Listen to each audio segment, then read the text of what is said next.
ओम शांति। ओम शांति बाबा।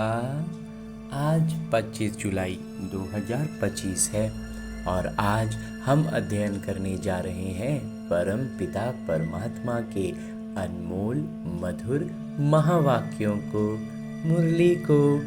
और ये अमूल्य मुरली जो है, इसको अनुभव हम तभी कर पाते हैं जब हम परमात्मा के चैतन्य उपस्थिति में इसका अध्ययन करते हैं। तो ये अनुभूति पाने के लिए हमें लौकिक रीति की एक विधि अपनानी है और एक अलौकिक रीति की। तो पहले लौकिक रीति की एक विधि जो अपनानी है वो है कि अपने समय अनुसार, अपने स्थान अनुसार बड़े इत्मीनान से, फुर्सत से बैठ अपने हाथों में मुरली लेनी है और उसका अध्ययन करना है।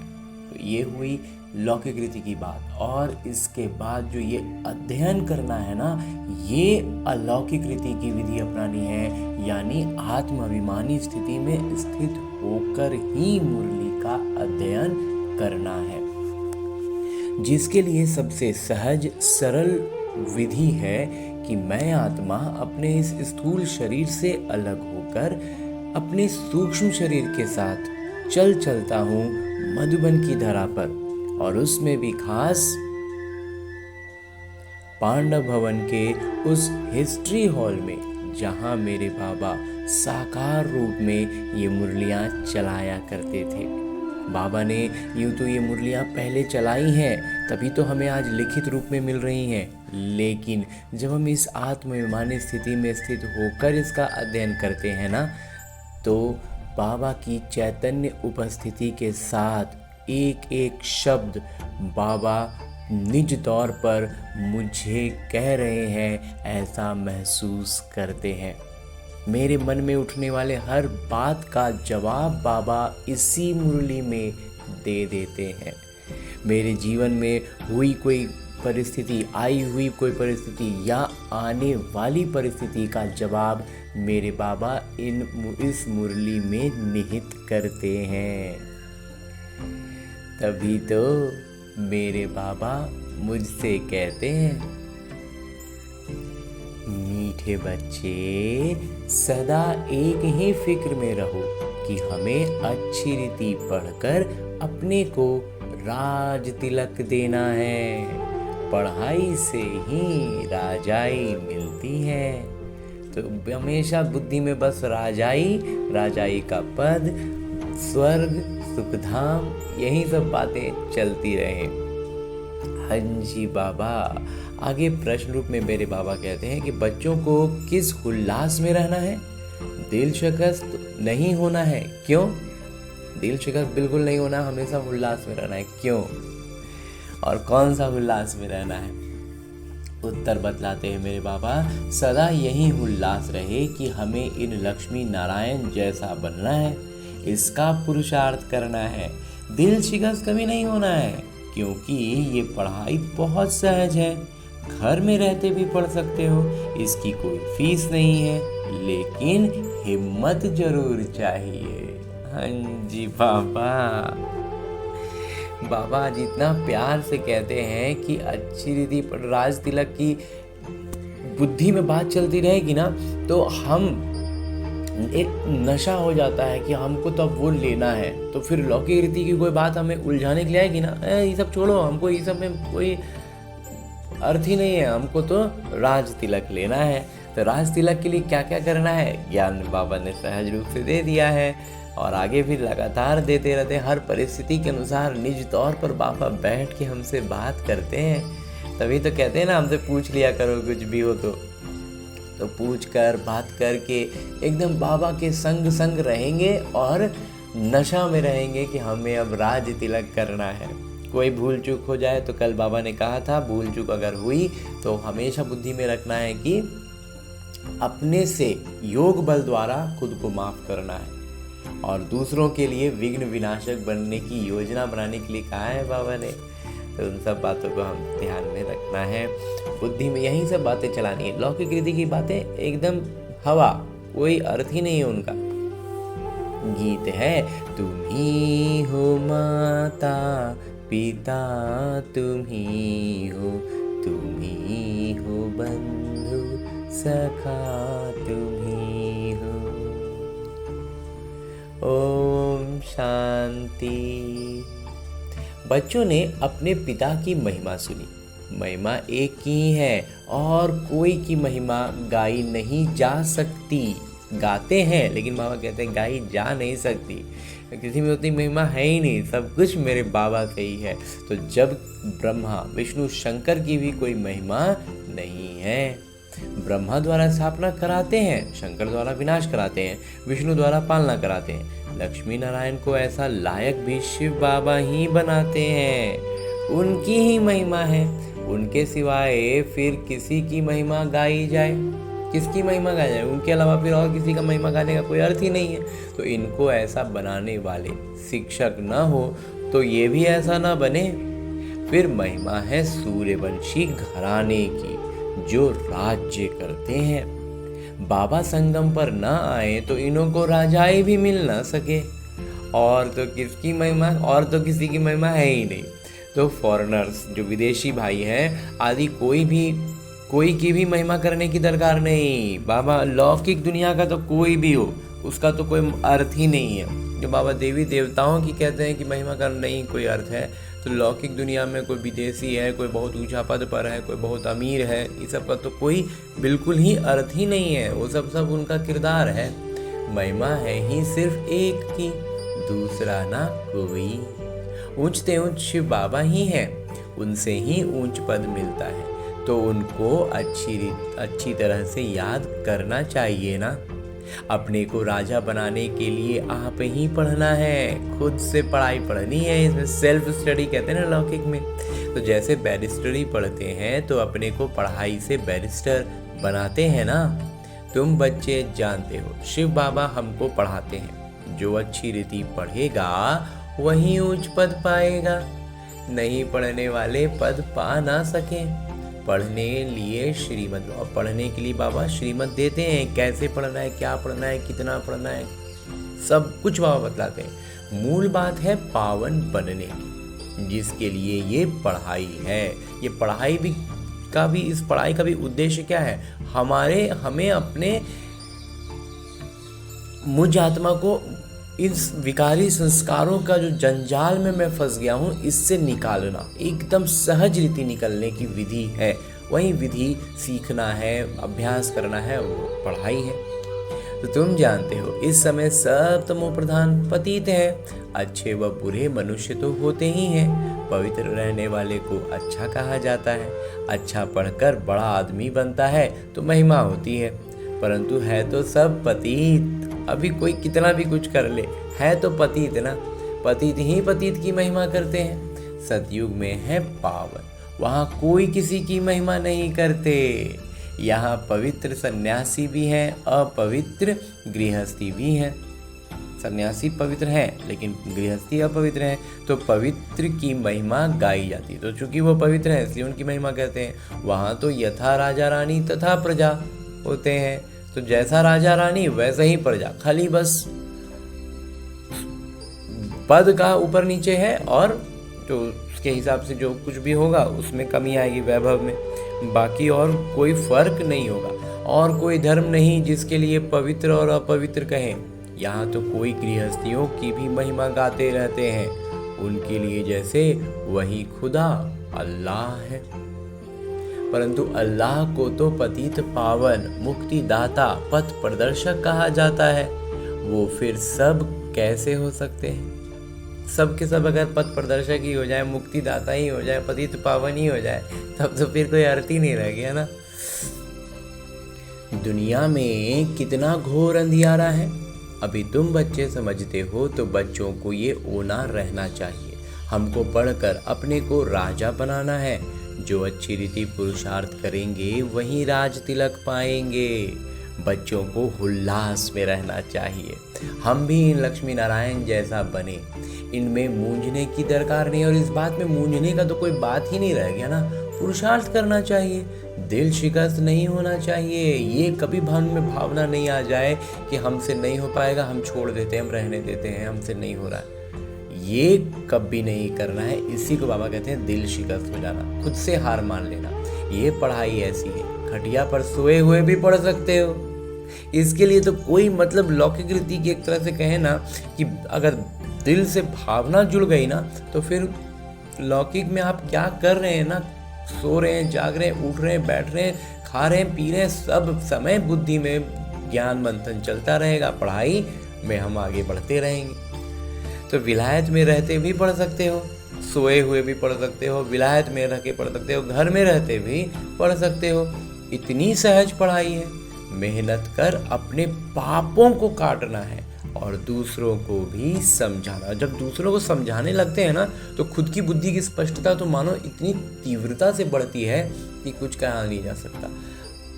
दूसरे कितना समझे ये हमारे आत्मिक स्थिति पर निर्भर करेगा, उसके भाग्य पर निर्भर करेगा, लेकिन मेरी बुद्धि में कितनी स्पष्टता आएगी ना, ये मेरे समझाने पर निर्भर करता है।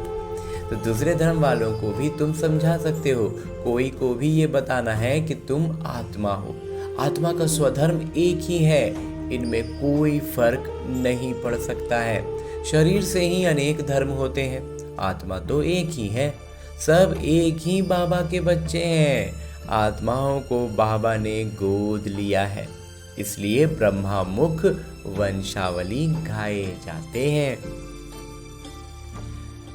कोई को भी समझा सकते हो आत्मा के पिता कौन है। फॉर्म जो तुम भरते हो उसमें बड़ा अर्थ है।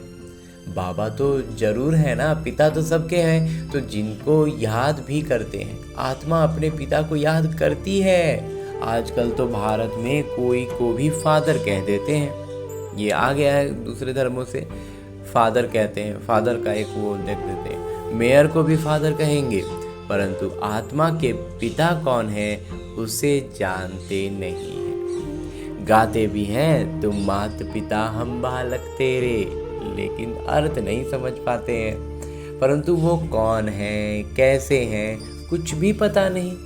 भारत में ही तुम मात पिता कह बुलाते हैं। मात पिता कहने का तो यही भारत में ही परंपरा रहा है। तो बाबा ही यहाँ आकर मुख वंशावली रचते हैं। तो बाबा यहीं आके रचते हैं ना, इसलिए कहीं ना कहीं भूली बिसरी रूप से आत्मा में रह गया, तो इसलिए मात पिता कह के पुकारते हैं। भारत को ही मदर कंट्री कहा जाता है, मातृदेश है, क्योंकि यहाँ ही शिव बाबा मात पिता के रूप में किरदार निभाते हैं। यहाँ ही भगवान को माता पिता के रूप में याद करते हैं। विदेशों में सिर्फ गॉड फादर कह बुलाते हैं, परंतु माता भी चाहिए ना, जिससे बच्चों को अडॉप्ट करें, गोद लें। इसलिए वहाँ कहते हैं विदेशों में गॉड फादर तो कहते हैं, लेकिन वहाँ पर माता का वो नहीं है, क्योंकि वास्तव में उसको सच्चा रूप से देखेंगे ना तो विदेशों में स्त्रियों को, माताओं का कभी पहले से नहीं रहा है मान सम्मान, भारत में ही रहा है। तो इसलिए वहाँ पे फादर, इसलिए भी भगवान को भी अगर थोड़ा बहुत कुछ उनके मन में रहा तो वो गॉड फादर के रूप में ही रखे। पुरुष भी स्त्री को अडॉप्ट करते हैं, फिर उनसे बच्चे पैदा होते हैं। तो इस नज़र से हमने कभी देखा नहीं था, लेकिन वास्तव में जो बाबा बतलाते हैं तो लगता है सही बात है। पहले तो पुरुष स्त्री को अपनाता है, उसे अपना सामाजिक तौर पर हर तरह से उसको अपनत्व देता है कि मैं अब ये तुम्हारा परिवार है, ये सब कुछ अपना तुम्हारा ये है। और तब फिर उनसे, वो तो अभी विकारी दुनिया है इसलिए विकार में जाते हैं और बच्चे पैदा होते हैं, रचना रची जाती है। तो सतयुग में बाकी सब कुछ होगा, बस विकार में नहीं जाएंगे, लेकिन बच्चे पैदा होंगे। तो बाबा इसलिए कहते हैं कि पहले पुरुष स्त्री को गोद लेते हैं, अडॉप्ट करते हैं, और फिर उनसे आगे रचना रची जाती है। यहाँ भी इसमें परम पिता परमात्मा पिता जो हैं वो प्रवेश कर गोद लेते हैं हम बच्चों को, तो बच्चे पैदा होते हैं। इसलिए इनको मात पिता कहा जाता है। माता हो जाती हैं ब्रह्मा बाबा, जिनका तन का आधार लिए, और पिता तो हैं ही हमारे शिव पिता, तो वो हैं आत्माओं के पिता। फिर यहाँ आकर उत्पत्ति करते हैं।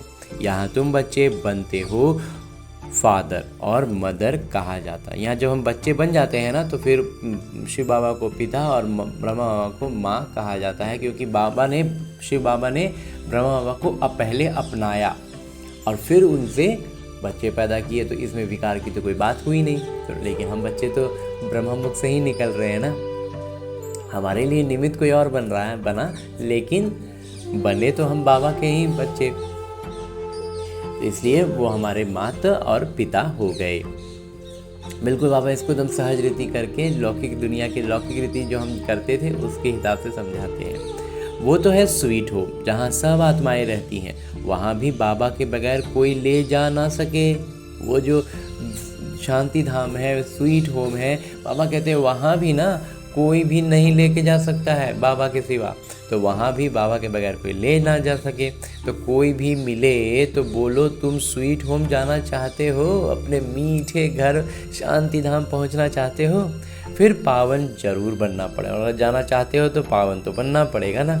अभी तुम पतित हो। ये है ही आयरन एज तमो प्रधान दुनिया, जंग लगी हुई एकदम लोहे की दुनिया है। एजेड तमो प्रधान दुनिया, एकदम जर्जरी भूत हो गया है, पुराना हो गया है, तमो प्रधान हो गया है। अभी तुमको जाना है वापस घर, और घर तो वापस सबको जाना ही है।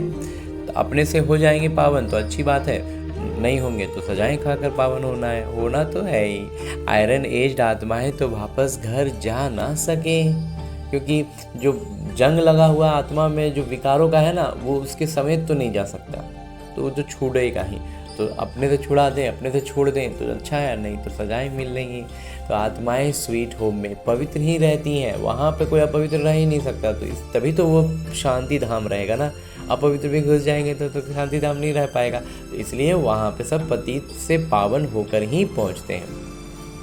तो अब बाबा समझाते हैं, बाबा की याद से ही विकर्म विनाश होंगे। और कैसे होंगे उसकी युक्ति बाबा बताते हैं कि बाबा की याद से ही विकर्म विनाश होंगे।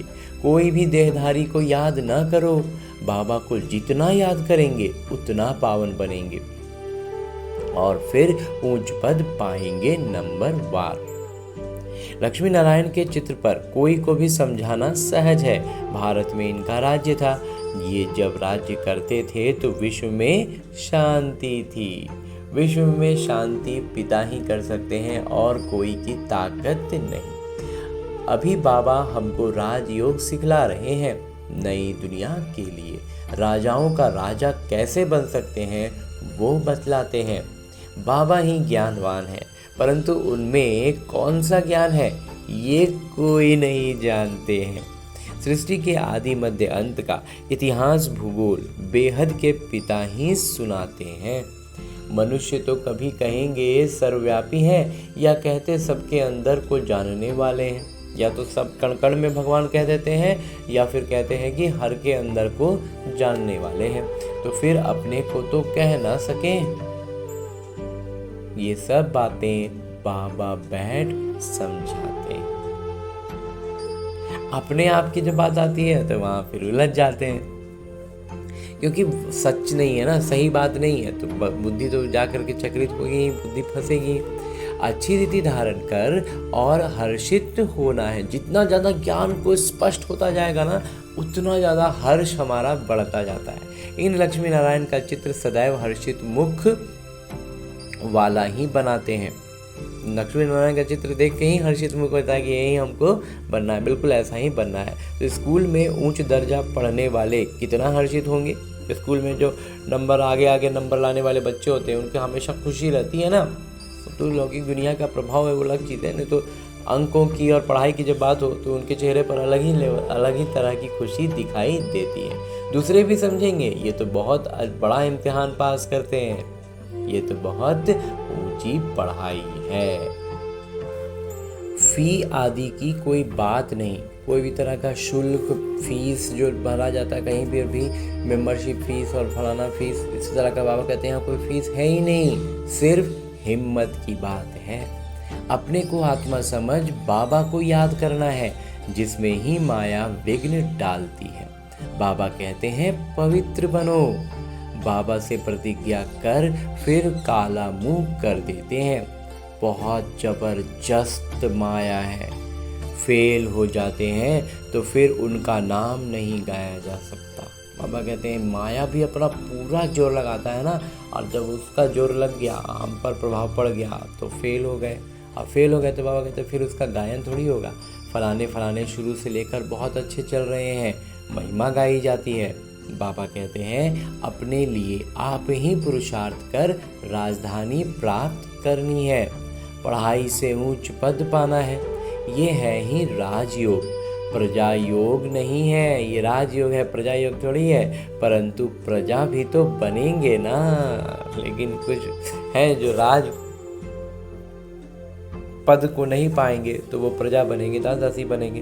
शक्ल और सेवा से मालूम पड़ जाता है कि ये क्या बनने लायक है। बाबा कहते हैं हमारा चाल चेहरा चलन उसी से मालूम चल जाएगा कि भविष्य में क्या पाने वाला। अभी कुछ दिन पहले मुरली बाबा ने कहा था कि वर्तमान जो है ना, यही आपके भविष्य का आईना है। अभी हमारी जो स्थिति है, आत्मिक स्थिति है, बस वही स्वर्ग में भविष्य में झलकनी है, वही प्रत्यक्ष होनी है।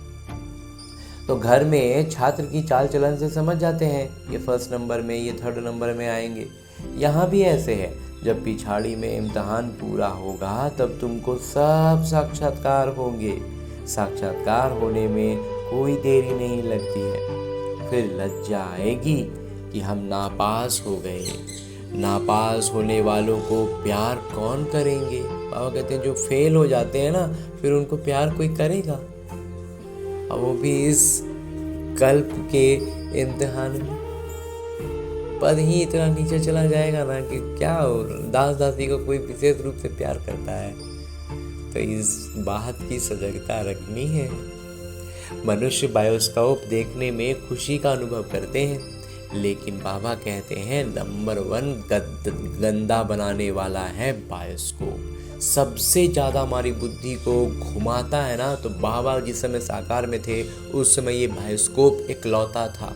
अभी इसके लर झर जिसको कहते हैं ना, साधारण भाषा में कहें तो सोशल मीडिया, इंटरटेनमेंट के नाम पर जितनी चीज़ उपस्थित है ना हमारे इर्द गिर्द, और इन्फॉर्मेशन भी साथ साथ, जितना अनावश्यक इन्फॉर्मेशन की जो बाढ़ आई हुई है ना, बाढ़ के पानी में क्या होता है? शुद्ध पेयजल होता है क्या? बिल्कुल नहीं। गंदा पानी होता है? बिल्कुल नहीं है। इन्फॉर्मेशन की बाढ़ है। जिस इन्फॉर्मेशन की कोई ज़रूरत नहीं है वो इन्फॉर्मेशन भी उबल के सामने आ रहा है। तो वो सब क्या है? सिर्फ हमारी मानसिक स्थिति को, हमारी आत्मिक स्थिति को बिगाड़ रहा है। बाबा इतना स्पष्ट आज कहते हैं, हम एंटरटेनमेंट में और इन्फॉर्मेशन जमा करने में बहुत अपना समय, अपनी ऊर्जा लगा रहे हैं, लेकिन बाबा कहते हैं नंबर 1 गंदा बनाने वाला है ये बायोस्कोप। और बायोस्कोप जिस समय था वो उस समय इकलौता था, अभी उसके पूरे खानदान फैला हुआ है, और वो पूरा खानदान एक ही काम करता है, नंबर 1 गंदा बनाने का। तो हमें इससे तो सबसे पहले, इस मीडिया की दुनिया से सबसे पहले अलग हो जाना चाहिए। ज्ञान को स्पष्टता करनी है, ज्ञान में मंथन में आगे बढ़ना है, तो अपने राज तिलक की तैयारी करनी है, तो उसमें जाने वाले बहुत करके फेल हो गिर पड़ते हैं। जहाँ इस खानदान के लोगों में, इस खानदान में जो है ना बायोस्कोप का खानदान, इसमें जहाँ उलझे ना, बाबा कहते हैं फेल होंगे और गिर पड़ेंगे। कोई फीमेल भी ऐसी हैं जो बायोस्कोप में जाने बगैर नींद ना आए, जब तक एक फिल्म नहीं देखें, जब तक कुछ एक सीरियल ना देखें, सोए नहीं पाएंगे। बायोस्कोप देखने वाले अपवित्र बनने का पुरुषार्थ जरूर करेंगे। बाबा कहते हैं अपवित्र बनने का पुरुषार्थ जरूर कर, मतलब वो बुद्धि को इस स्तर तक खींचता है ना कि सोचते हैं कि हम तो बस उसको ऐसे ही देखे थे। आपके सोचने से कुछ नहीं होना है। ये अगर लौकिक दुनिया की भाषा में बात करें तो ये सबकॉन्शियस में चला जाता है, और फिर सबकॉन्शियस आपके इन्हीं कर्मेंद्रियों से क्या क्या करा देगा हम नहीं जान सकते। स्पेशली एफर्ट लगाते हैं पतित होने के लिए, क्योंकि हमारी सामाजिक व्यवस्था ऐसी है ना कि हम एकदम से कहीं पर अपवित्र नहीं हो पाते हैं, तो उसको तोड़ के कहाँ से युक्तियाँ निकाल के और पार करके जाके पतित होते हैं। बाबा इसीलिए कहते हैं पुरुषार्थ जरूर करेंगे अपवित्र बनने का। तो इसलिए इस पर बहुत ज़्यादा ध्यान रखना है। सबसे पहले इसी को कट आउट कर देना है अपने जीवन से। यहाँ जो कुछ हो रहा है जिसमें मनुष्य खुशी महसूस समझते हैं वो सब दुख के लिए है, सब दुख देने का निमित्त है। यहाँ का कोई चीज़ सुख खुशी दे नहीं सकता। कोई चीज़ अगर जिसको कह सकते हैं वो है टेक्नोलॉजी, तो बाबा कहते हैं टेक्नोलॉजी सतो प्रधान अवस्था में स्वर्ग में उपस्थित होगा। लेकिन उस अभी जो टेक्नोलॉजी है ना, वो टेक्नोलॉजी में भी तमो प्रधानता बिल्कुल एकदम रच बस गया है। इसलिए अभी उसके भी भान में हमें नहीं फंसना है। बाबा कहते हैं ये है विनाशी खुशियाँ। अविनाशी खुशी अविनाशी पिता से ही मिलती है। इस लौकिक दुनिया को जब तक सच मानते रहेंगे, प्रैक्टिकल मानते रहेंगे ना, तब तक ये उलझते रहेंगे। जब हमें ये समझ में आ जाए कि ये जो दुनिया है ना, ये वास्तव में और मतलब स्क्रीन है, सिर्फ एक पर्दा है जिस पर प्रोजेक्टर में जो रील पार हो रही है ना, वो बस दिख रहा है। हम स्क्रीन को देख करके, जो कंप्यूटर स्क्रीन भी अगर हम देखें ना, तो उसका एक्चुअली कंट्रोल कहाँ से चल रहा है? सीपीयू, माउस और कीबोर्ड से। तो उस पर ध्यान लगाना है। वो सारा कुछ हमारी आत्मिक स्थिति है।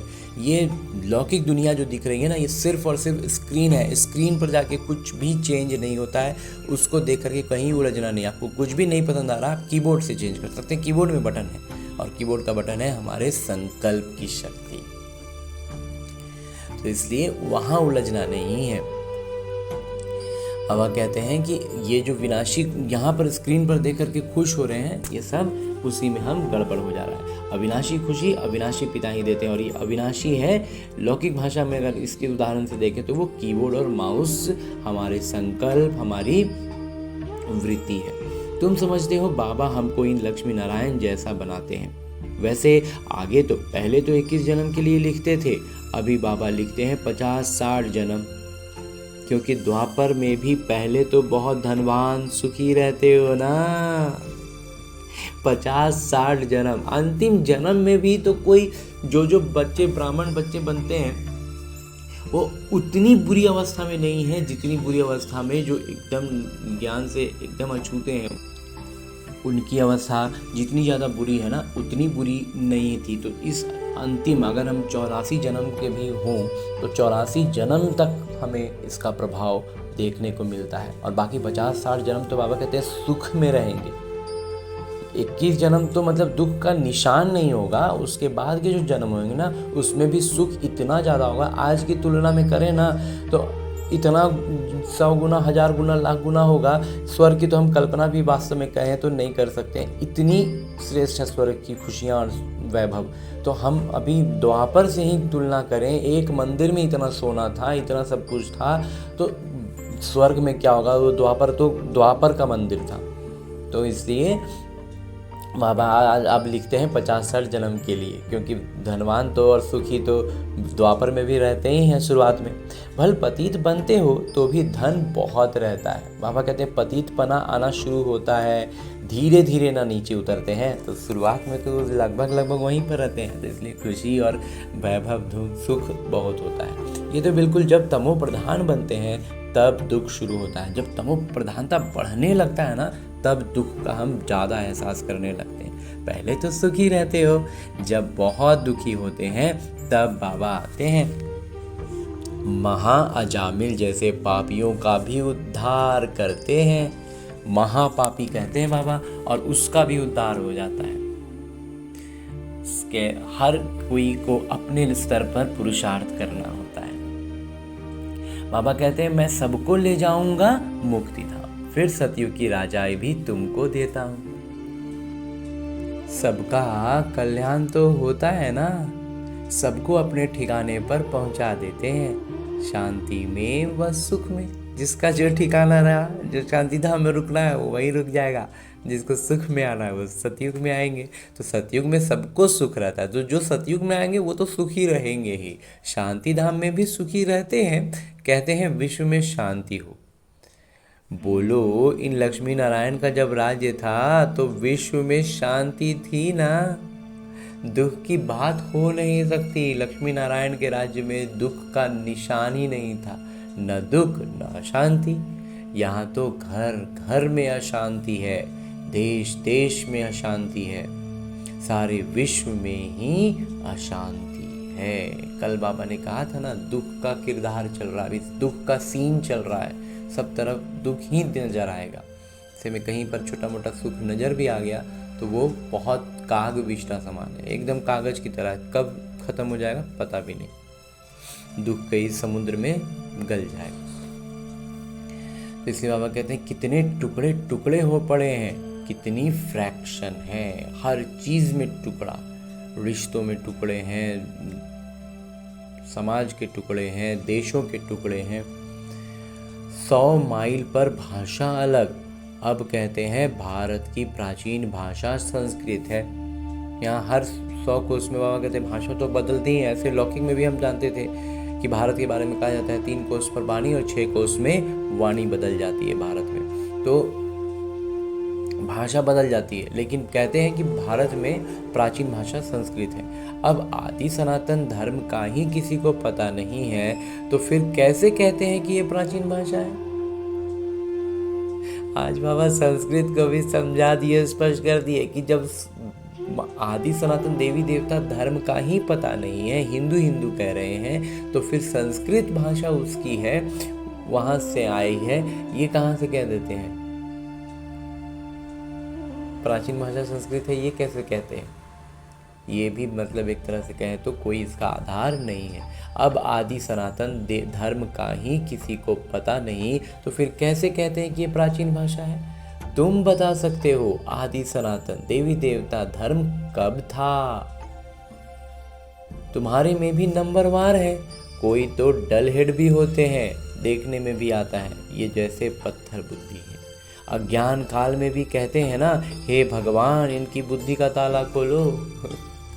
कोई कोई है ब्राह्मण बच्चा बन गए हैं लेकिन बुद्धि का ताला नहीं खुला है, तो वो उतना समझा नहीं पाते हैं। लेकिन कुछ ना कुछ तो गुणवत्ता विशेषता होगी ही ना। बाबा खुद कहते हैं कि बाबा ने उनको चुना है तो हमें उन्हें अपनी तरफ से हमें भावना ऐसी बिल्कुल नहीं रखनी है। ये बाबा हमें स्पष्ट करने के लिए सिर्फ नंबरवार के लिए बतलाते हैं।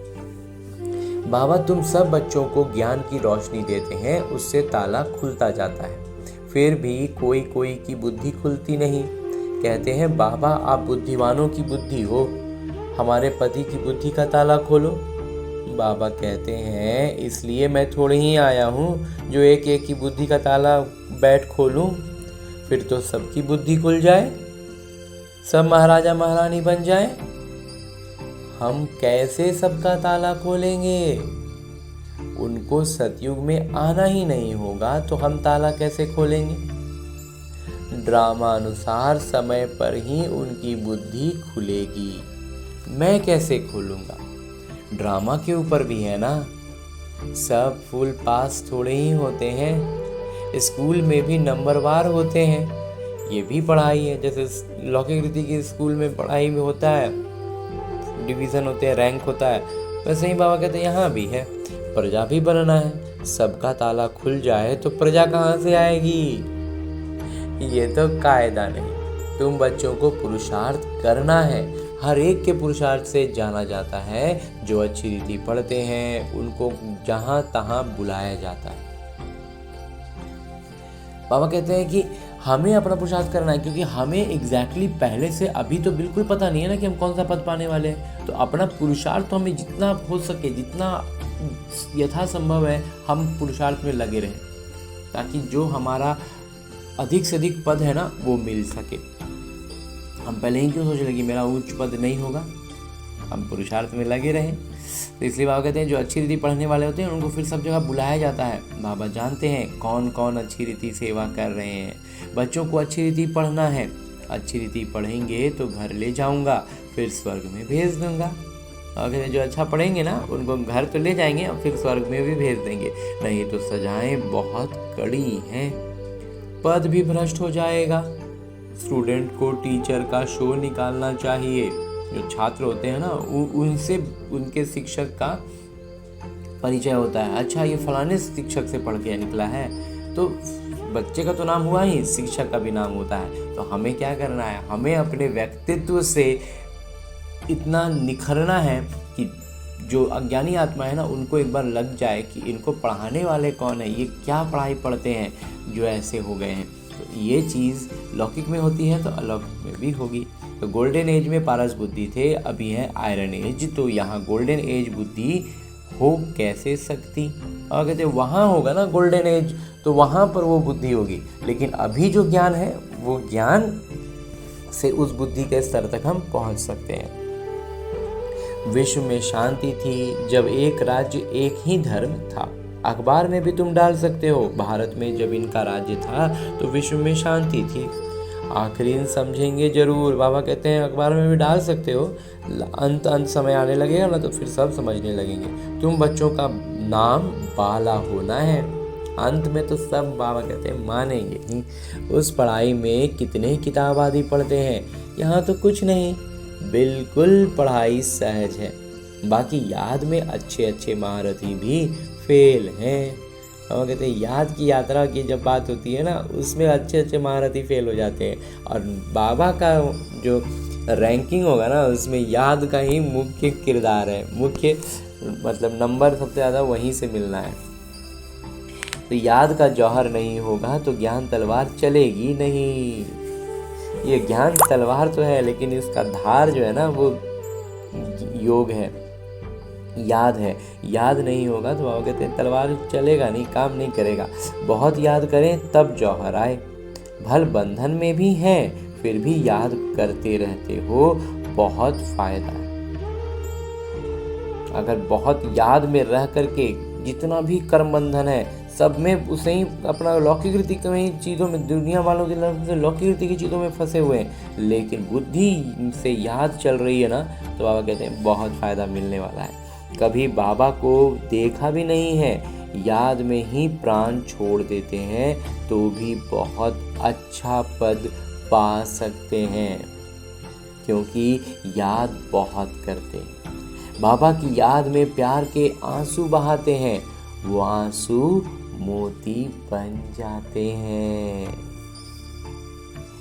अच्छा, मीठे मीठे सिकिलते बच्चों प्रति माता पिता बाबा का याद प्यार और आशीर्वाद। रूहानी बाबा की रूहानी बच्चों को नमस्ते। हम रूहानी बच्चों की ओर से रूहानी माता पिता बाबा को याद प्यार और प्रणाम। धन्यवाद बाबा, धन्यवाद। मुरली के लिए भी धन्यवाद, और इस अनूठे अलौकिक ब्राह्मण जीवन के लिए भी बहुत बहुत बहुत धन्यवाद बाबा, बहुत धन्यवाद। आगे आज की मुरली से लिए गए वो प्रमुख बिंदु हैं जिन्हें हमें अपने इस ब्राह्मण जीवन में धारण करने हैं। और ब्राह्मण सो फरिश्ता, फरिश्ता सो देवता बनना है। तो उसके लिए जो पहली बिंदु है वो है अपने लिए स्वयं ही पुरुषार्थ कर ऊंच पद पाना है। पढ़ाई से स्वयं को राज तिलक देना है। ज्ञान को अच्छी रीति धारण कर सदा हर्षित रहना है। कल बाबा ने कहा था स्वयं ही योग बल से क्षमा करना है, क्योंकि बाबा क्षमा नहीं करते हैं। हमें अपने योग बल से उस अवस्था तक आना है। आज बाबा कहते हैं अपने योग बल से ही पुरुषार्थ करके ही उच्च पद पाना है, राज तिलक खुद को देना है। ज्ञान अच्छा रीति धारण करना है, ज्ञान की स्पष्टता बढ़ानी है। योग में रहेंगे तो स्पष्ट होता जाएगा, और नशा आ जाएगा तो हर्षित रहेंगे ही। दूसरा बिंदु है ज्ञान तलवार में याद का जौहर भरना है। याद से ही बंधन काटने हैं। ये जितने भी लौकिक रीति के बंधन होते हैं ना, ये करना है वो करना है, इससे है उससे है, ये सब कुछ कट जाएगा। ये सब वास्तव में क्या है, विकर्म है। तो उनका विनाश सिर्फ बाबा की याद से कटेगा। और लौकिक रीति के विधि अपनाएंगे ना, कुछ नहीं होने वाला है। स्पष्ट तौर पर बाबा कहते हैं याद से ही बंधन काटने हैं। बाबा की याद में रहेंगे ना तो कैसे एक एक बंधन खुलता जाएगा ना, खुद को यकीन नहीं होगा कि ऐसा भी हो सकता है, ऐसा लगेगा। तो कभी भी गंदे बायोस्कोप देख अपने संकल्पों को अपवित्र नहीं बनाना है। बाबा कहते हैं इस तरह की जो आज की भाषा में बायोस्कोप के जो पूरा खानदान फैला हुआ ना, सोशल मीडिया का, एंटरटेनमेंट और इन्फॉर्मेशन का, इसको सीधा बंद कर देना है। यही सबसे ज़्यादा पतित बनाने का कारक अभी फिलहाल में है, सबसे ज़्यादा इसी की भूमिका है। बाकी की भी बहुत होती हैं, छोटी बड़ी बहुत हैं, लेकिन इसका पूरा खानदान जो है ना बायोस्कोप का, इसको पूरा बंद कर देना है। बहुत राहत मिलेगी। शुरुआत में काफ़ी हलचल महसूस करेंगे, लेकिन कुछ समय तक इसको रोक दिया तो फिर गजब की शांति का अनुभव कर पाएंगे। क्योंकि शुरुआत में इतने समय का आदत बना हुआ है ना, आदत को छोड़ने लगेंगे तो शरीर और मन और बुद्धि आदत अनुसार बहुत ज़्यादा विचलित होगा। लगेगा कि क्या फ़ायदा, 1-2 दिन में परिणाम नहीं दिखने वाला है, 1 दिन या 2 दिन रोक दिया, आखिर तो ये है, आखिर तो वो है, ऐसी ऐसी बातें माया बुद्धि में डालेंगी, उनमें उलझना नहीं है। बाबा पर निश्चय, बाबा ने कहा है, और इस ब्रह्मा कुमार का भी अनुभव ज़बरदस्त रहा है। इनसे जब दूरी बनाई तो बहुत सहज हुआ कुछ समय के बाद से। आगे मेरे बाबा वरदान दे रहे हैं। वरदान देते हुए मेरे बाबा कहते हैं, लौकिक को अलौकिक में परिवर्तन कर सर्व कमजोरियों से मुक्त होने वाले शक्तिवान भव। वहाँ कहते हैं लौकिक को अलौकिक में परिवर्तन कर सर्व कमजोरियों से मुक्त होने वाले शक्तिवान भव। शक्ति कैसे हम शक्तिवान बनेंगे उसकी विधि बाबा बताते हैं कि कोई भी जो लौकिक रीति की बात होती है ना, उसको हम, जैसा इस ब्रह्म कुमार ने आज का जो उदाहरण दिया, स्क्रीन पर लौकिक चीज़ दिखाई देती है, जो प्रैक्टिकल दुनिया जिसको हम समझ रहे हैं अभी तक, वो जो दिखाई दे रही है ना, उसको स्क्रीन पर जा कर के आप कुछ लिखा हुआ आप सोचेंगे कि मैं उसको इरेजर से डिलीट कर दूँ, मिटा दूँ, नहीं होगा ना।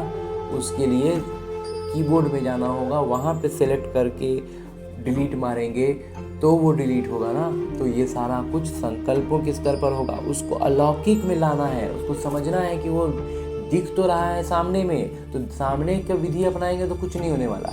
अलौकिक रीति से हमें संकल्पों के माध्यम से जब उन पर भेजेंगे ना साकाश, और वो बहुत कुछ है, महीन महीन बहुत सी चीज़ें होती हैं, उनको जब हम प्रयोग में लाते हैं और तब हमें जब परिवर्तन दिखता है तो हम क्या करते हैं, कमज़ोरियाँ जो जिसके कारण हम कमज़ोर पड़ने लगे थे उसको हम जीत पाते हैं, और इसलिए हम शक्तिवान हो जाते हैं। हर लौकिक चीज़ को अलौकिक रीति से सुधार लेते हैं, बदल देते हैं, तो हम शक्तिवान हो गए ना। आगे और अधिक स्पष्ट करते हुए इस वरदान को बाबा कहते हैं कि जो शक्तिवान ज्ञानवान आत्माएं हैं वे कभी किसी भी कमजोरी व समस्याओं के वशीभूत नहीं होती, क्योंकि वे अमृत बेले से जो भी देखते, सुनते, सोचते या कर्म करते हैं उसको लौकिक से अलौकिक में परिवर्तन कर देते हैं। लौकिक का उनको फिर दिखाई ही नहीं देता है कि ये लौकिक में कुछ हो रहा है। लौकिक में आएगा मेरा विकर्म, और मुझे परिवर्तन करने हैं अपने आत्मा के, बाबा की याद में रह करके, जिसको कहते हैं ना बाबा की याद में रह के करने का मतलब कीबोर्ड से उसको कंट्रोल करना है, अपने संकल्पों से, अपनी स्थिति से। उसको हम लौकिक नज़र से देखेंगे ही नहीं, उसको हम अलौकिक नज़र से देखेंगे कि ये एक विकर्म आया है, मेरे अभ्यास के लिए आया है, मुझे इसमें आत्माभिमानी स्थिति में रह करके इसको देखना है। तो ये जो परिवर्तन कर दिया ना, दृष्टिकोण ही बदल दिया, उसको लौकिक दिखा ही नहीं अलौकिक दिखा, तो परिवर्तन कर दिया। तो कोई भी लौकिक व्यवहार निमित्त मात्र करते हुए अलौकिक कार्य सदा स्मृति में रहे। तो हमें वो लौकिक कार्य, हम भी फिर उस पर रिएक्शन देंगे तो वो लौकिक रीति की होगी, लेकिन वास्तव में कहाँ से संकल्प आया, कहाँ सब कुछ हुआ, अलौकिक रीति से। तो कार्य बाबा कहते हैं बुद्धि में क्या रहेगा, अलौकिक कार्य सदा स्मृति में रहे। हमें ये देखना है कि एक विकर्म है, इसको हमें आत्माभिमानी स्थिति में रह के पार करना है। तो बाबा कहते हैं अलौकिक कार्य सदा स्मृति में रहे तो किसी भी प्रकार के मायावी विकारों के वशीभूत व्यक्ति के संपर्क से स्वयं वशीभूत नहीं होंगे। फिर हम पर उनका प्रभाव पड़ेगा ही नहीं ना, हमारा दृष्टिकोण ही बदल गया है। हम उसको लौकिक रीति की चीज़ देख ही नहीं रहे, लौकिक व्यक्ति देख ही नहीं रहे, हम उसको अलौकिक रूप से देख रहे हैं कि एक विकर्म आया है, मेरे अभ्यास के लिए आया है, हमको उसको आत्माभिमानी स्थिति में रहकर बाबा के गुणों की धारणा में रह कर के उस पर प्रतिक्रिया देनी है, और हम ऐसा करते हैं तो हम परिवर्तन कर देते हैं। जो लौकिक रीति से लगता है कि इसमें तो आदमी ऐसे हो जाएगा, वैसे हो जाएगा, और वैसा कुछ नहीं होता है, तो हम शक्तिशाली अनुभव खुद भी करते हैं। तमोगुणी वाइब्रेशन में भी सदा कमल समान रहेंगे, क्योंकि माहौल फिर चाहे जो भी रहा, परिस्थिति चाहे जो भी रही, हमने उसको उस दृष्टि से देखा ही नहीं ना, हमने उसे अलौकिक रीति से देखा है। तो बस अलौकिक रीति से जब हम बातों को देखते हैं तो फिर ये दुनिया भर की चीज़ें हम पर प्रभाव नहीं डाल सकती। वो लौकिक तक ही, वो स्क्रीन पर ही तरह तरह का बदलता रहेगा, तरह तरह का चीज़ करता रहेगा। हम कीबोर्ड से और माउस से ऐसा कंट्रोल करेंगे कि स्क्रीन बदल ही जाना है, होम स्क्रीन पर सीधे आ जाएंगे। कुछ भी वीडियो चल रहा हो, कुछ भी हो रहा हो, कैसे हम उसको एक क्लिक में हम उसको ख़त्म कर देते हैं। बिल्कुल ऐसे ही होता है इस प्रैक्टिकल दुनिया में, और ये ब्रह्मा कुमार अनुभव से कह रहे हैं। तो बाबा कहते हैं इसीलिए तमोगुणी वाइब्रेशन में भी सदा कमल समान रहेंगे, लौकिक कीचड़ में रहते हुए भी उससे न्यारे रहेंगे। अंजी बाबा। अंत में स्लोगन है, मुरली का उपदेश है कि सर्व को संतुष्ट करो तो पुरुषार्थ में स्वतः हाई जंप लग जाएगा। सर्व को संतुष्ट कब करते हैं? जब हम स्वयं में पूर्ण रूप से संतुष्ट अवस्था में हो। तो जब हम पूर्ण रूप से संतुष्ट अवस्था में आएंगे ना, तो एक प्रभाव होगा कि सब संतुष्ट होंगे, सर्व को संतुष्ट कर पाएंगे, और दूसरा क्या होगा, हमारा पुरुषार्थ इतना तीव्र होगा कि एकदम हाई जंप के साथ ऊंच पद पर पहुंच जाएंगे। हाँ जी बाबा। तो अभी तक हमने परमपिता परमात्मा से इतना श्रेष्ठ ज्ञान मुरली का अध्ययन किया,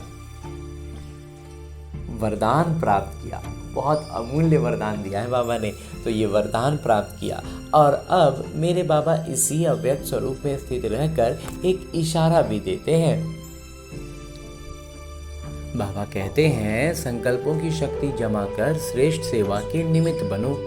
संकल्पों की शक्ति को जमा करेंगे ना, तो हमारी जो सेवा होगी वो श्रेष्ठ सेवा होगी, श्रेष्ठ सेवा के हम निमित्त होंगे। तो संकल्पों की शक्ति को जमा करने की जो युक्तियां हैं ना, उसके लिए भी बाबा अलग अलग रूप से, अलग अलग आयामों से हमें इशारे दे करके उसकी स्पष्टता को बढ़ा रहे हैं। तो आज के लिए जो बाबा ने इशारा दिया है वो है, संकल्प शक्ति जमा करनी है तो कोई भी बात देखते सुनते क्षण में फुल स्टॉप लगाने का अभ्यास करो।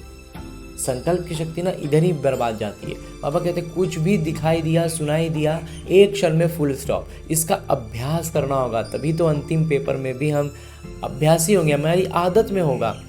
बस कुछ भी हुआ फुल स्टॉप, हमको कोई संकल्प उस पर चलाना ही नहीं है। ये अभ्यास से आता है, ऐसे नहीं होता है। ज्ञान कितना भी भर ले, ये चीज़ अभ्यास से आएगी। तो अगर संकल्पों में क्यों, क्या की, क्यों लगा दी, लाइन लग गया प्रश्नों का, तो व्यर्थ की रचना रच ली तो उसकी पालना करनी पड़ेगी। बाबा कहते हैं रचना हो गया ही ना, क्या, क्यों, कैसे, कहाँ, ये इतने सारे प्रश्नों के उत्तर फिर देते रहिए, फिर बुद्धि में ये सारे संकल्प चलते रहेंगे, तो समय संकल्प सब गया ना। बाबा कहते हैं संकल्प, समय, ऊर्जा उनमें खर्च होती रहेगी। इसलिए अब इस व्यर्थ रचना के बर्थ कंट्रोल करो। लौकिक रीति में कह रहे हैं ना, बर्थ कंट्रोल करो, पॉपुलेशन बढ़ गया है। तो बाबा कहते हैं हमें इन संकल्पों की रचना का व्यर्थ संकल्पों की जो रचना है उसके जन्म को नियंत्रित करना है, उसकी रचना को रोकना है, बर्थ कंट्रोल करना है, तब बेहद सेवा के निमित्त बन सकेंगे। हाँ जी बाबा। तो बाबा ने हमें बहुत सारा श्रेष्ठ से श्रेष्ठ ज्ञान से भरपूर किया है, गजब के वरदान दिए हैं। हमें इन सारी बातों को अपने प्रैक्टिकल जीवन में अपनाना है। बिल्कुल ऐसे ही जो एक छोटा सा एक उदाहरण इस ब्रह्मा कुमार को याद आ रहा है कि हम किसी सीरियल में, किसी फिल्म में, कहीं भी देखते हैं, जो अभी हमारा एक तरह से कहें तो फैमिली मेंबर की तरह हमारे घुस गए हैं ये बायोस्कोप और सीरियल्स और बहुत सारी इंटरटेनमेंट की चीज़ें। तो उसमें हम क्या देखते हैं, जो वहाँ से अंतिम में हम सीखते हुए उसको टाटा बाय बाय कर दें, ख़त्म कर दें। तो उसमें जो हमने क्या देखा है, ध्यान दिया है कि कोई एक सीन है जिसमें किसी ने किसी को कुछ दिया और ऐसा हुआ वैसा हुआ, और फिर लगा कि उसके बाद क्या हुआ। तो एक एक छोटी छोटी चीज़ें थोड़ी होती, जैसे किसी ने किसी को पत्र भेजा, उस पत्र को पढ़ा गया, वो हमें स्क्रीन पे दिखाया गया, हाँ वो पत्र था, पत्र को पढ़ा। अब पत्र को पढ़ने के बाद वहाँ पर अगर 12 मंत्री बैठे थे, 12 लोग बैठे थे, तो 12 ने क्या क्या जवाब दिया होगा, क्या हुआ होगा, ऐसा तो कुछ नहीं दिखाया जाता ना। बस दिखाया जाता है कि सामने से जैसे एक राजा का दूसरे राजा को पत्र आया, पत्र को पढ़ा गया। फिर अगले सीन में दिखाता है कि उसकी तैयारी हो रही है, ये हो रहा है, या फिर राजा ने क्या फैसला लिया, मतलब डायरेक्ट वो अगला सीन पर आ जाता है। फिर छोटा छोटा बहुत सा महीन सी बात होती है, अगर हम उसको एक एक छोटे इसमें तो फिर ऐसे हुआ होना चाहिए, इसमें तो इसको वो बोला, नहीं होता है ना। वो सीन हुआ ना, उस सीन के बाद फिर नेक्स्ट सीन है। ऐसे ही ये प्रैक्टिकल दुनिया है, हम इसमें ना बेफालतू की चीज़ों में उलझते रहते हैं। ऐसे तो ये होगा तो उसमें तो इसको तो ये होना चाहिए, उसका ये रिएक्शन, अरे किसका क्या रिएक्शन आना चाहिए, क्या होना चाहिए, हमें उससे क्या लेना देना। हमें बस ये समझना है कि ये एक सीन आया, इस सीन पर हमने कैसे रिएक्ट किया, वो सीन वही ख़त्म। फिर इसके बाद इसका उसका इधर उधर कोई मतलब नहीं है। ये है प्रैक्टिकली ज्ञान में रहने का, ज्ञान को बुद्धि में ताज़ा रखने का एक विधि। ऐसे बहुत सारी विधियाँ हम खुद से मंथन करते जाएंगे तो निकलती आएंगी। तो ये सारा कुछ करने के लिए हमें सबसे पहले लौटना होगा ना अपने इस स्थूल शरीर में, अपने इस लौकिक किरदार में। तो लौटते हैं अपने इस स्थूल शरीर में ढेर सारी शुभकामनाएं और शुभ भावनाओं से भरपूर होकर, इस श्रेष्ठ उद्देश्य के साथ, इस आत्म अभिमानी स्मृति के साथ, बाबा की चैतन्य उपस्थिति को अपने साथ लेकर लौटते हैं अपने इस लौकिक किरदार में। अच्छा, ओम शांति।